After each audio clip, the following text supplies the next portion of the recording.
ಅತ್ತ ತಾಲಿಬಾನ್ ದಾಳಿ, ಇತ್ತ ಭಾರತ ಇಸ್ರೇಲ್ ಜಾಲಿ, ಮಧ್ಯದಲ್ಲಿ ಪಾಕಿಸ್ತಾನ ವಿಲವಿಲ.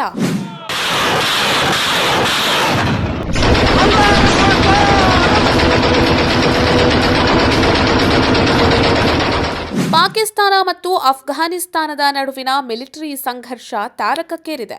ಅಫ್ಘಾನಿಸ್ತಾನದ ರಾಜಧಾನಿ ಕಾಬೂಲ್ ಸೇರಿದಂತೆ ಹಲವು ನಗರಗಳ ಮೇಲೆ ಪಾಕಿಸ್ತಾನ ವೈಮಾನಿಕ ದಾಳಿಯನ್ನ ನಡೆಸಿದೆ. ಇದಕ್ಕೆ ಪ್ರತಿಯಾಗಿ ಅಫ್ಘಾನಿಸ್ತಾನದ ತಾಲಿಬಾನ್ ಪಡೆಗಳು ನಡೆಸಿದ ದಾಳಿಯಲ್ಲಿ ಸುಮಾರು 55 ಪಾಕಿಸ್ತಾನಿ ಸೈನಿಕರು ಸಾವನ್ನಪ್ಪಿದ್ದಾರೆ ಅಂತ ತಾಲಿಬಾನ್ ವಕ್ತಾರ ಜಬಿಹುಲ್ಲಾ ಮುಜಾಹಿದ್ ಹೇಳಿಕೊಂಡಿದ್ದಾನೆ.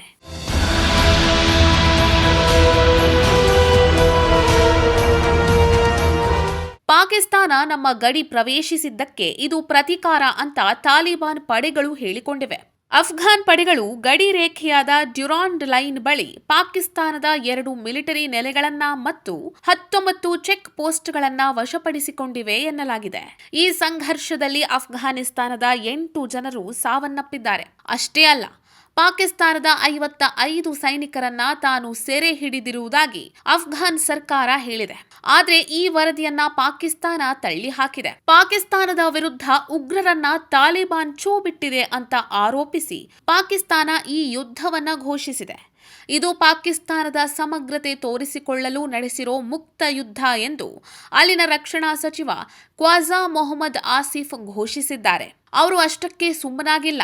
ಇಲ್ಲಿ ಭಾರತದ ಹೆಸರನ್ನ ಎಳೆದು ತರೋ ಮೂಲಕ ಮತ್ತೆ ಕಿತಾಪತಿ ಶುರು ಮಾಡಿದ್ದಾರೆ. ತಾಲಿಬಾನ್ ಸರ್ಕಾರ ಅಫ್ಘಾನಿಸ್ತಾನವನ್ನ ಭಾರತದ ಪ್ರಾಕ್ಸಿ ಅಥವಾ ವಸಾಹತುವನ್ನಾಗಿ ಪರಿವರ್ತಿಸುತ್ತಿದೆ ಅಂತ ಆರೋಪಿಸಿದ್ದಾರೆ. ತಾಲಿಬಾನ್ ಆಡಳಿತ ಭಾರತದ ನಿರ್ದೇಶನದಂತೆ ಕಾರ್ಯನಿರ್ವಹಿಸ್ತಾ ಇದೆ. ಅಫ್ಘಾನ್ ನೆಲವನ್ನ ಬಳಸಿ ಭಾರತ ಪಾಕಿಸ್ತಾನದ ಆಂತರಿಕ ಭದ್ರತೆಯನ್ನ ಅಸ್ಥಿರಗೊಳಿಸಲು ಪ್ರಯತ್ನಿಸ್ತಾ ಇದೆ ಅಂತ ಅವರು ದೂರಿದ್ದಾರೆ. ಹೀಗೆ ತಲೆಬುಡವಿಲ್ಲದ ಆರೋಪವನ್ನ ಎಂದಿನಂತೆ ಭಾರತದ ಮೇಲೆ ಹೊರಿಸ್ತಾ ಇದೆ ಪಾಕಿಸ್ತಾನ. ಈ ಆರೋಪದ ಹಿಂದೆ ಇನ್ನೊಂದು ದೊಡ್ಡ ಭಯ ಅದಕ್ಕೆ ಕಾಡ್ತಾ ಇದೆ. ಅದೇ ಹೆಕ್ಸಾಗನ್ ಒಪ್ಪಂದ.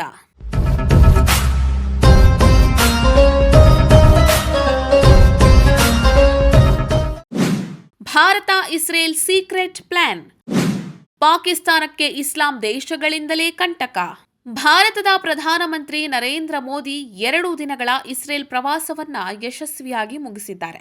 ಇಸ್ರೇಲ್ ಸಂಸತ್ ನೆಸೆಟ್ ಉದ್ದೇಶಿಸಿ ಅವರು ಮಾಡಿದ ಭಾಷಣ ಜಾಗತಿಕ ಮಟ್ಟದಲ್ಲಿ ಗಮನ ಸೆಳೆದಿದೆ. As the Prime Minister of India and also as a representative of one ancient civilization addressing another, I bring with me the greetings of 1.4 billion Indians and a message of friendship, respect and partnership.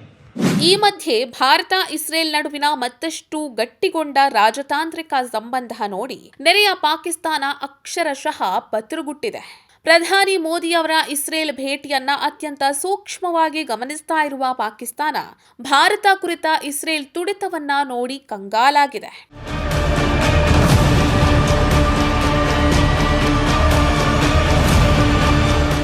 Israel ಪ್ರಧಾನಿ Benjamin Netanyahu ಮಧ್ಯಪ್ರಾಚ್ಯದಲ್ಲಿ ಮೂಲಭೂತವಾದಿಗಳನ್ನ ಮಟ್ಟ ಹಾಕುವ ದೃಷ್ಟಿಯಿಂದ ಹೆಕ್ಸಾಗನ್ ಅನ್ನೋ ಯೋಜನೆಯನ್ನ ಮೋದಿ ಭೇಟಿ ಸಂದರ್ಭದಲ್ಲೇ ಪ್ರಕಟಿಸಿಬಿಟ್ರು. ಅಂದ್ರೆ ವಿವಿಧ ಶಿಯಾ ಮತ್ತು ಸುನ್ನಿ ಗುಂಪುಗಳ ಭಯೋತ್ಪಾದಕ ಚಟುವಟಿಕೆಗಳನ್ನ ಎಲ್ಲಾ ದೇಶಗಳು ಒಟ್ಟಾಗಿ ಎದುರಿಸಬೇಕು ಅನ್ನೋದು ಈ ಯೋಜನೆಯ ಉದ್ದೇಶ. ಈ ಮೈತ್ರಿಯಲ್ಲಿ ಎಲ್ಲಾ ಅರಬ್ ದೇಶಗಳು, ಕೆಲವು ಆಫ್ರಿಕನ್ ದೇಶಗಳು ಇವೆ. בחזון שאני רואה לנגד עיניי, אנחנו נייצר מערכת שלמה, בעצם מין משושה של בריתות סביב ובתוך הים התיכון, בתוך המזרח התיכון. זה כולל את הודו, זה כולל מדינות ערביות. ವಿಶೇಷ ಅಂದ್ರೆ ನೆತನ್ಯಾಹು ಈ ಮೈತ್ರಿಯಲ್ಲಿ ಭಾರತವನ್ನೂ ಸೇರಿಸಿ ಘೋಷಣೆ ಮಾಡಿಬಿಟ್ರು. ಇದು ಪಾಕಿಸ್ತಾನಕ್ಕೆ ಒಂದು ರೀತಿಯ ಶಾಕ್. ಭಾರತ ಇಸ್ರೇಲ್ ರಾಜತಾಂತ್ರಿಕ ಮತ್ತು ರಕ್ಷಣಾ ಸಂಬಂಧ ಗಟ್ಟಿಗೊಂಡಷ್ಟು ತನ್ನ ಅಸ್ತಿತ್ವಕ್ಕೆ ಅಪಾಯ ಹೆಚ್ಚುತ್ತಲೇ ಇರುತ್ತದೆ ಅಂತ ಅರಿತಿರುವಂತಹ ಪಾಕಿಸ್ತಾನ ಈ ಹೆಕ್ಸಗಾನ್ ಮೈತ್ರಿ ಯೋಜನೆಯ ಅಂಶಗಳನ್ನ ಕೇಳಿದ್ದಂಗಾಗಿದೆ. ಈ ಹಿನ್ನೆಲೆಯಲ್ಲಿ ಪಾಕಿಸ್ತಾನ ಗಲ್ಫ್ ರಾಷ್ಟ್ರಗಳೊಂದಿಗಿನ ತನ್ನ ರಾಜತಾಂತ್ರಿಕ ಮತ್ತು ರಕ್ಷಣಾ ಸಂಬಂಧಗಳನ್ನು ಬಲಪಡಿಸಲು ಮುಂದಾಗಿದೆ.